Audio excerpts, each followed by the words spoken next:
México guarda secretos que pocos se atreven a conocer. Historias donde el coraje se enfrenta a imperios, donde batallas cambian el destino de un país, donde tesoros desaparecen y maldiciones susurran desde el pasado. Hoy descubrirás 4 relatos que parecen imposibles. Prepárate, porque cada historia es más increíble y más peligrosa de lo que imaginas. La defensa de Veracruz. Cuando un pueblo entero desafió a un imperio. Era abril de 1914. El aire del puerto olía a sal, a carbón, a revolución. México estaba roto, dividido, cansado de guerras internas. Y desde el horizonte, se acercaban los barcos de un imperio. Eran buques de guerra estadounidenses. Venían con sus cañones apuntando hacia el corazón del país. Y aunque nadie lo sabía aún, en pocos días Veracruz se convertiría en el escenario de una de las resistencias más valientes de la historia mexicana. Todo comenzó por un incidente que parecía menor. El 9 de abril de 1914, en el puerto de Tampico, unos marinos estadounidenses bajaron de su barco sin permiso y fueron detenidos por soldados mexicanos. El comandante mexicano los liberó de inmediato, pero el gobierno de Woodrow Wilson exigió algo más: que México izara la bandera de Estados Unidos en señal de disculpa. El presidente Victoriano Huerta, que gobernaba tras el asesinato de Madero, se negó. Wilson aprovechó el momento. Ordenó invadir Veracruz para impedir que un barco alemán, el Ipiranga, descargara armas destinadas a Huerta. Pero lo que parecía una maniobra política se convirtió en una tragedia.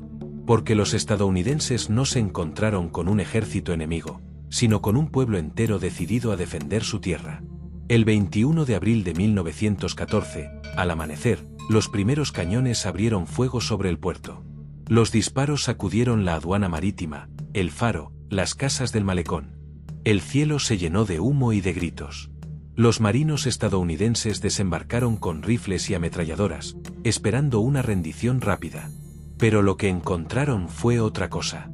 Desde los balcones, desde los techos, desde las esquinas, la gente de Veracruz les respondió con fuego. No eran soldados. Eran obreros del puerto, estudiantes, comerciantes, mujeres y hasta niños. Todos, con lo que tuvieran a la mano. Uno de ellos fue José Afueta, un joven cadete de la Escuela Naval Militar. Con apenas 19 años, tomó una ametralladora y se posicionó frente a la plaza principal. Desde ahí resistió el avance enemigo, completamente solo. Una bala le destrozó la pierna, pero no soltó el arma. Siguió disparando hasta que su cuerpo ya no pudo más. Su padre, el comandante Manuel Afueta, se negó a que lo atendieran médicos estadounidenses. Dijo una frase que se volvió símbolo de la dignidad mexicana: mi hijo muere por la patria. José Afueta agonizó varios días. Nunca se rindió. Y murió con el orgullo de haber defendido su bandera. La lucha duró 3 días. El 22 y el 23 de abril, los combates se extendieron por toda la ciudad. El humo cubría las calles. Los edificios estaban perforados por metralla. Los cuerpos yacían entre las ruinas. Entre los que resistieron también estaba el cadete Virgilio Uribe, quien cayó defendiendo la aduana.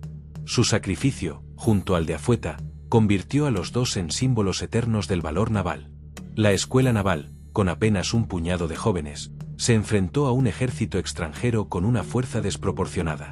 Los estadounidenses eran más de 2000. Los defensores mexicanos, poco más de 300. Y, sin embargo, la invasión que debía durar horas se convirtió en una batalla de días.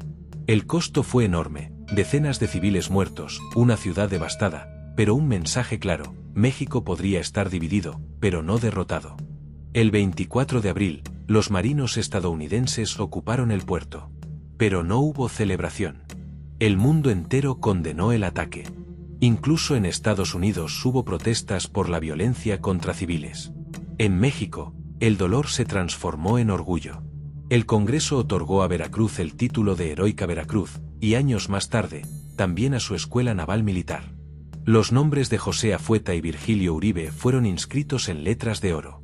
El 21 de abril se convirtió en el Día de la Heroica Defensa de Veracruz, una fecha que recuerda que la patria no se defiende con órdenes, sino con amor, con coraje y con dignidad.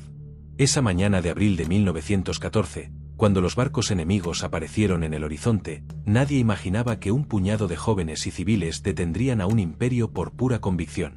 Veracruz no ganó la guerra, pero ganó algo más grande, el respeto del mundo y la admiración eterna de México. Porque cuando el mar trajo guerra, Veracruz no se arrodilló. Resistió. Y en su resistencia, nos recordó que el corazón de México no se rinde jamás. La batalla del 5 de mayo.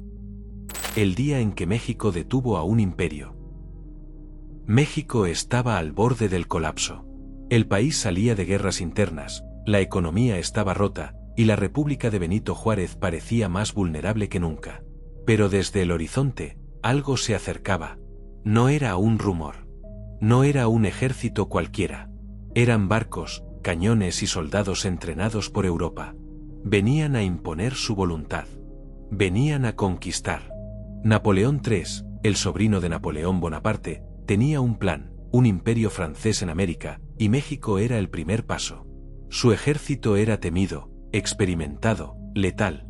Para ellos, esta batalla sería solo un paseo. Y del otro lado, un país exhausto, mal armado, improvisado, pero con un secreto que los franceses ignoraban, el coraje y la astucia de su gente.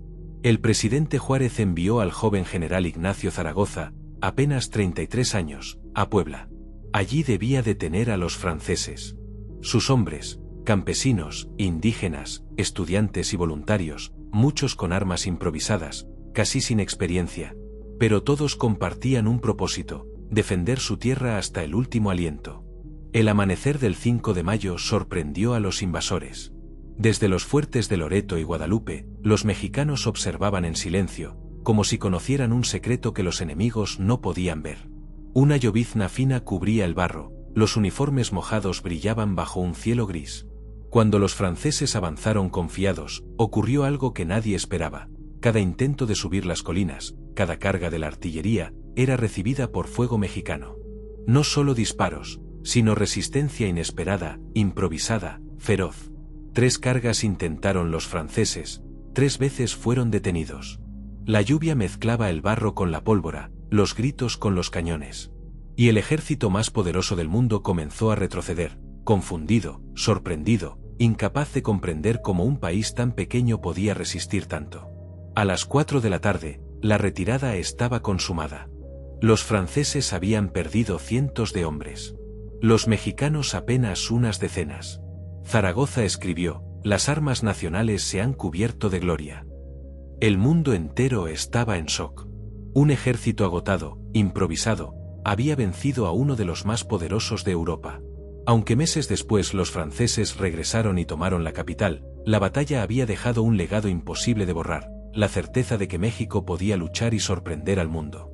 Cada 5 de mayo, cuando se ondean banderas y se recuerdan los nombres de Zaragoza, Negrete y los Zacapoastlas, recordamos aquel día en que un país inesperado, con pocos recursos pero mucha astucia y coraje, demostró que incluso los imperios podían equivocarse.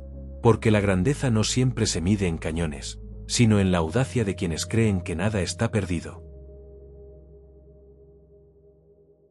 El misterio del tesoro de Maximiliano. Secretos que nunca salieron a la luz. Corría el año 1867. México estaba sumido en el caos, entre guerras, fusiles y rumores de traición. El emperador Maximiliano de Habsburgo, instalado en el Palacio Nacional, sabía que su trono era frágil. Muchos lo habían traicionado, y enemigos acechaban cada paso que daba. Pero Maximiliano no solo pensaba en la guerra, también en un tesoro. Dicen los rumores que, antes de su captura, escondió oro, joyas y documentos secretos que podrían cambiar la historia. El lugar exacto nunca se reveló. Algunos relatos cuentan que Maximiliano dividió su fortuna en varias partes. Parte del oro lo habría enterrado en Veracruz, otra parte en algún rincón olvidado de Puebla, y los documentos más importantes, en un monasterio oculto cerca de la Ciudad de México. ¿El objetivo? Evitar que los republicanos, que avanzaban con Juárez a la cabeza, lo tomaran todo. Pero también, dicen, como un seguro para un regreso imposible, un legado que mantuviera su nombre vivo. El imperio caía. El general Mariano Escobedo avanzaba hacia Querétaro con tropas republicanas. Maximiliano, consciente de que su fin estaba cerca, ordenó mover parte del tesoro. Se habla de cofres llenos de oro, joyas europeas y documentos diplomáticos que nunca se encontraron. Se dice que algunos sirvientes leales sabían la ubicación exacta, pero murieron sin revelarlo. La leyenda creció cuando Maximiliano fue capturado y fusilado el 19 de junio de 1867. Con él, supuestamente, se perdió la mitad del tesoro, y los rumores comenzaron a multiplicarse. ¿Habría sido enterrado en las laderas de Querétaro? ¿O escondido en algún convento antiguo, entre paredes huecas y túneles secretos? Desde entonces, aventureros, historiadores y buscadores de tesoros han recorrido México siguiendo pistas, planos antiguos y cartas clandestinas. Algunos aseguran haber encontrado monedas de oro en minas olvidadas, cofres vacíos o restos de joyas europeas. Pero el tesoro completo jamás apareció. Lo más fascinante es que nunca hubo una sola pista confiable. Cada rumor generó otro misterio. ¿Lo trasladaron los republicanos antes de la caída? ¿Lo escondieron los mismos aliados de Maximiliano para salvarlo? ¿O simplemente era una leyenda creada por sus seguidores para mantener viva su memoria? Hoy, más de 150 años después, el tesoro sigue siendo un enigma. La historia oficial apenas menciona cofres y riquezas, pero las leyendas cuentan otra cosa, que Maximiliano, incluso en sus últimos días, planeó un secreto tan grande que ningún ojo humano podría descubrirlo. Y ahí reside el verdadero misterio, un tesoro que nunca se encontró, en un país lleno de historia y secretos, esperando a ser descubierto. Cada carta antigua, cada túnel olvidado, cada ruina de convento en México guarda un eco de aquel oro perdido. Y cada vez que alguien se pregunta si realmente existió, surge otra pregunta aún más inquietante. ¿Y si el tesoro de Maximiliano sigue allí, esperando a quien tenga valor, astucia y suerte? La maldición de Moctezuma. Secretos que el tiempo no pudo enterrar. Corría el año 1520. Tenochtitlán, la ciudad flotante, era un lugar de maravillas. Templos que tocaban el cielo, mercados que bullían de vida, canales que reflejaban la grandeza de un pueblo. En el centro, el emperador Moctezuma II observaba con cautela los extraños barcos españoles que se acercaban por el lago. Hernán Cortés y sus hombres, con armaduras brillantes y armas desconocidas, habían llegado prometiendo alianza y dejando amenazas ocultas. Se dice que Moctezuma, sabio y astuto, no confiaba en ellos. Antes de ser capturado, habría pronunciado una advertencia secreta. Quien toque mi imperio, sufrirá la ira de los dioses y la sombra de mi maldición caerá sobre su linaje. Pocos creyeron sus palabras. Pero la historia comenzó a tejerse rápido.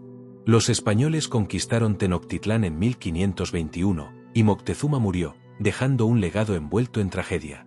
Desde entonces, la maldición parece haber marcado a quienes profanaron su ciudad y su cultura. Enfermedades desconocidas que diezmaron poblaciones. Traiciones dentro de los propios conquistadores.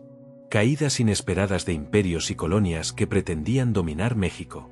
Cada generación escuchó historias de desgracias inexplicables, accidentes misteriosos y sucesos que nadie podía predecir. Siempre, en los rumores, se mencionaba a Moctezuma y su advertencia. Se dice que algunos tesoros mexicas nunca fueron encontrados porque estaban protegidos por la maldición. Cofres enterrados en templos, joyas ocultas en lagos, códices desaparecidos.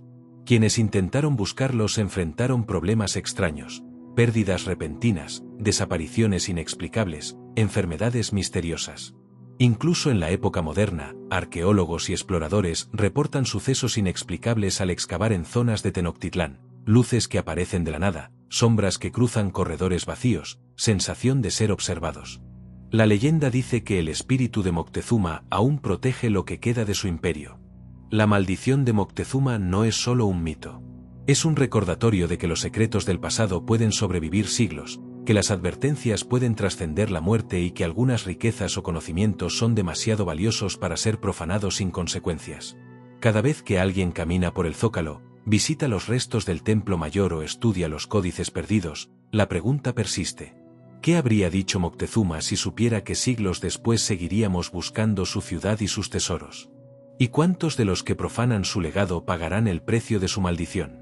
Porque en México, la historia no siempre termina con los libros. A veces, permanece oculta, esperando que alguien la descubra, si se atreve.